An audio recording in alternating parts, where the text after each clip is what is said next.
Next video है depression in freezing point. Colligative property हम लोगों ने प्रीवियस वीडियो में जो है पढ़ा था हम लोगों ने। Relative lowering in vapour pressure, elevation in boiling point. और नेक्स्ट प्रॉपर्टी है depression in freezing point. Word है फ्रीजिंग पॉइंट। फ्रीजिंग पॉइंट की बात कर रहे हैं तो फ्रीजिंग पॉइंट क्या होता है, पहले इसको हम आपसे चर्चा करते हैं, फिर डिप्रेशन इन फ्रीजिंग पॉइंट पे आएंगे। फ्रीजिंग पॉइंट एक ऐसा टेम्परेचर है जिसपे लिक्विड और सॉलिड दोनों का वेपर प्रेशर सेम, यानी the temperature at which the vapour pressure of liquid becomes equal to the vapour pressure of solid. इसका मतलब यहाँ पे दो फेज इक्विलिब्रियम में आएंगे। एक तो हो गया सॉल्वेंट, ये आपका लिक्विड हो गया, और दूसरा हो गया सॉल्वेंट सॉलिड।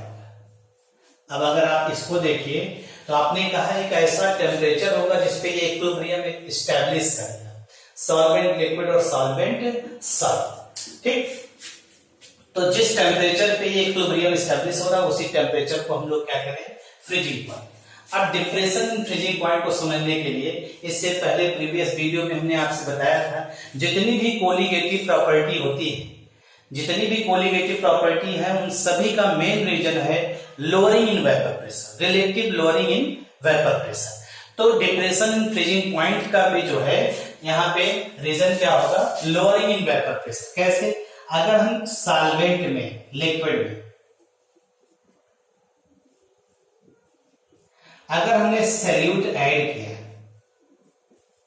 तो आपको मालूम है सॉल्वेंट लिक्विड में अगर सैल्यूट को ऐड करेंगे तो जो सॉल्यूशन बनेगा इसका जो वेपर प्रेशर होगा वो कम हो जाएगा और आपका ये इक्विलिब्रियम कुछ इस तरह से हो जाएगा।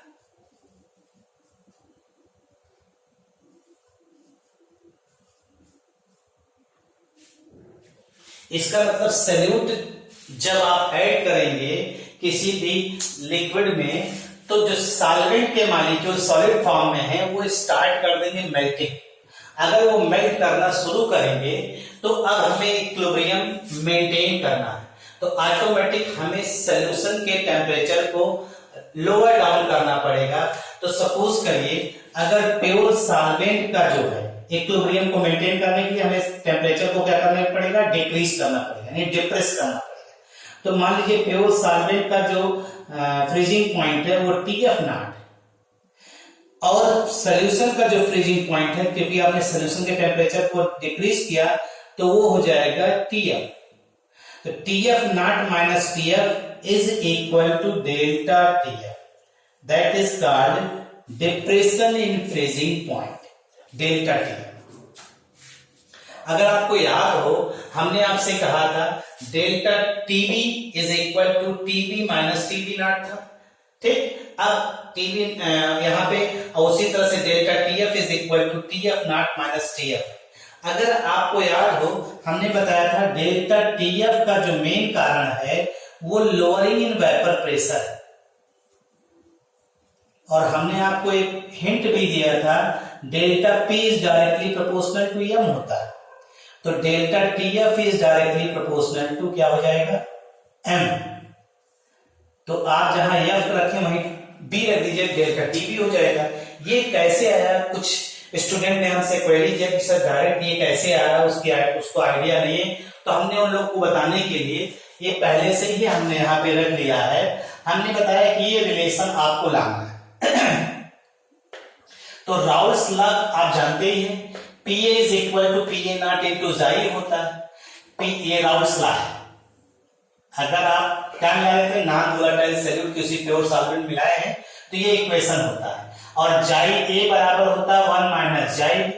अगर इस वैल्यू को उठा करके हमने जाई A के स्थान पे रख दिया तो ये इक्वेशन हो जाएगा PA is equal to PA not 1 minus जाई।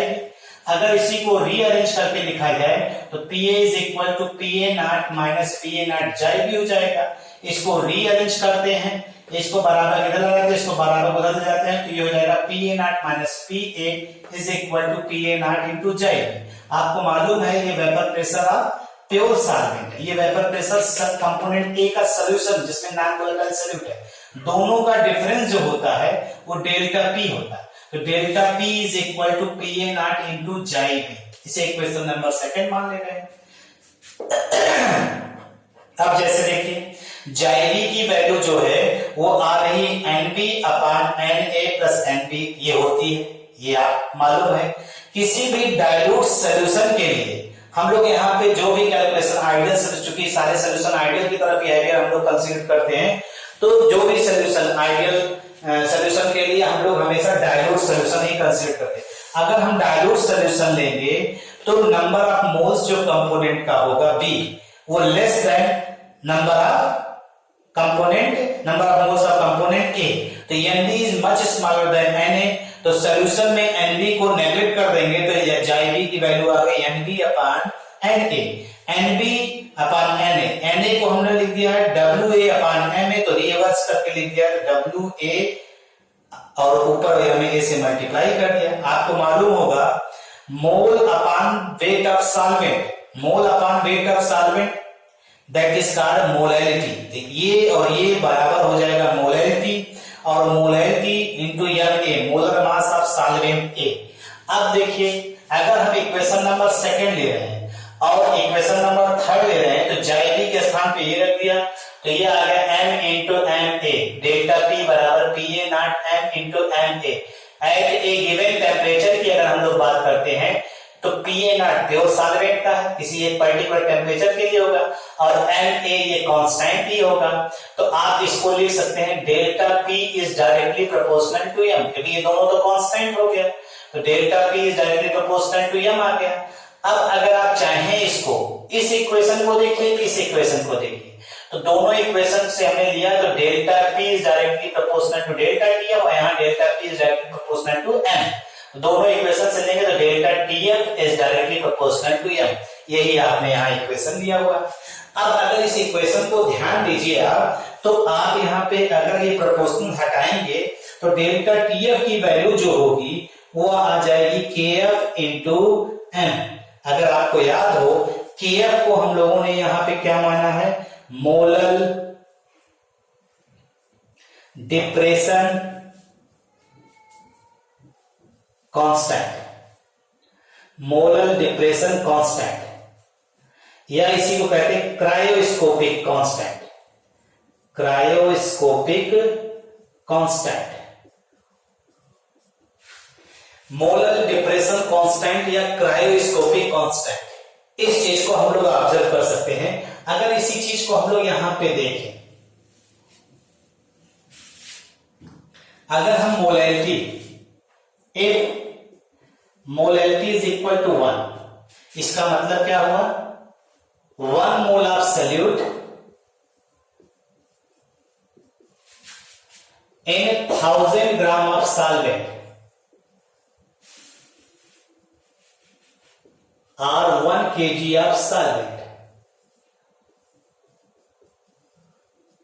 ये तो इसका मतलब हो गया delta P F equal to K F.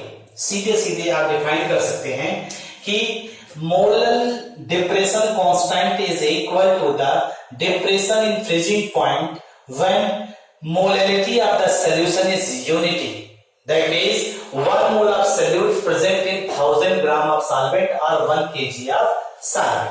That is the definition of molar depression constant. Delta TF is equal to KF. इस तरह से आप इसको ऑब्जर्व कर सकते हैं।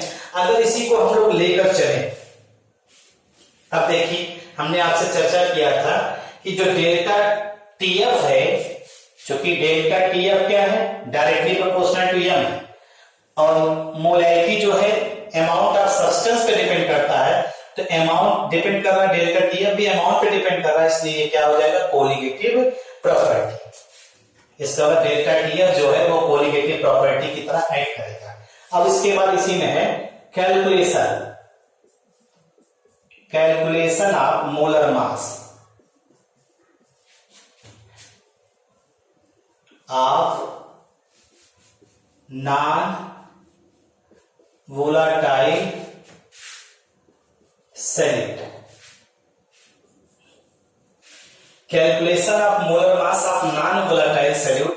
अगर इसकी हम लोग बात करते हैं तो अभी आपने इक्वेशन दिया delta T F equal to K F into M, और एम बराबर होता है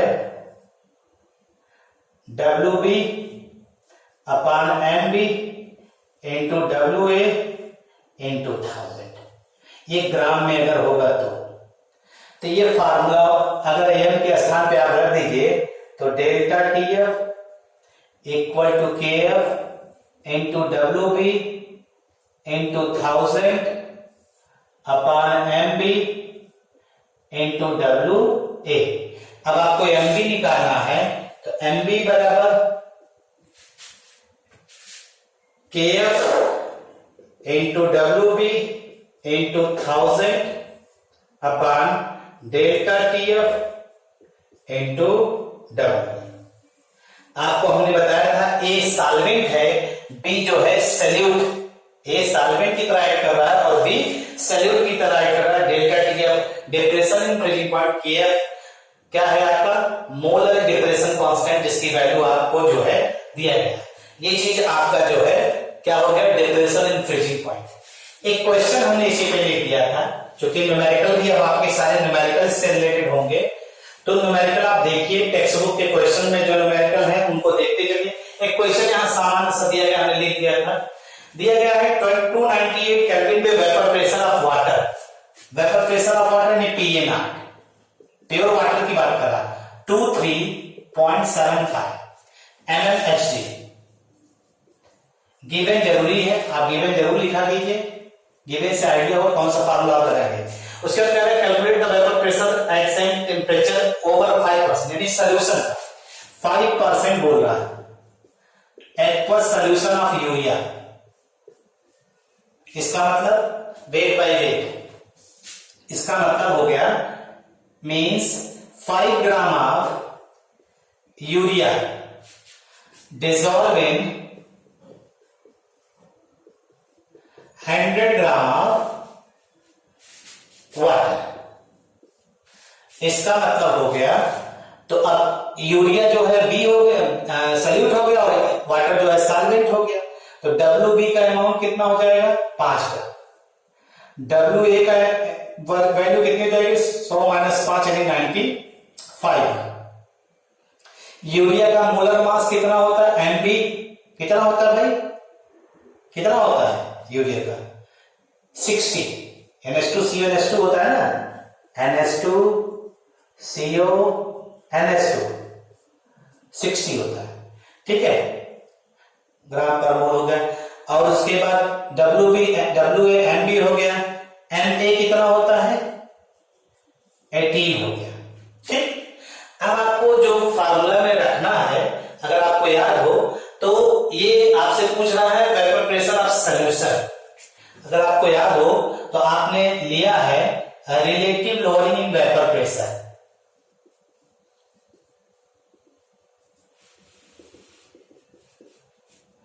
PA not minus PS upon PA not equal to JB था, अगर आपको याद हो तो WB अपॉन MB, WA और MA, ये सारी वैल्यू आपको दी। आपको निकालना क्या है PS की वैल्यू निकालना है, ठीक। PA नॉट दिया ही है, PS आप यहां से कैलकुलेट कर सकते हैं, ठीक है भाई। आपको WB दिया है, WA दिया है, MB भी दिया है, MA दिया है, PS की वैल्यू कैलकुलेट करना है तो यहां PS की वैल्यू आप कैलकुलेट कर सकते हैं। इस इक्वेशन को आप लगाइएगा, इसका जो भी आंसर हो वो आप सॉल्व करिएगा। बाकी जितने भी न्यूमेरिकल हैं, चाहे relative lowering in vapour pressure, चाहे एलिवेशन इन बॉइलिंग पॉइंट, चाहे डिप्रेशन इन फ्रीजिंग पॉइंट, इनके न्यूमेरिकल सॉल्व करिए। नेक्स्ट वीडियो जब ऑस्मोटिक प्रेशर बताने के बाद फिर एक वीडियो में जो है हम आपको न्यूमेरिकल ही बताएंगे, उसको आप प्रयास करिए। कुछ बड़े बड़े न्यूमेरिकल हैं जिनको हम जो है आपके वीडियो के माध्यम से आपको समय समय पे बताते रहेंगे। Thank you.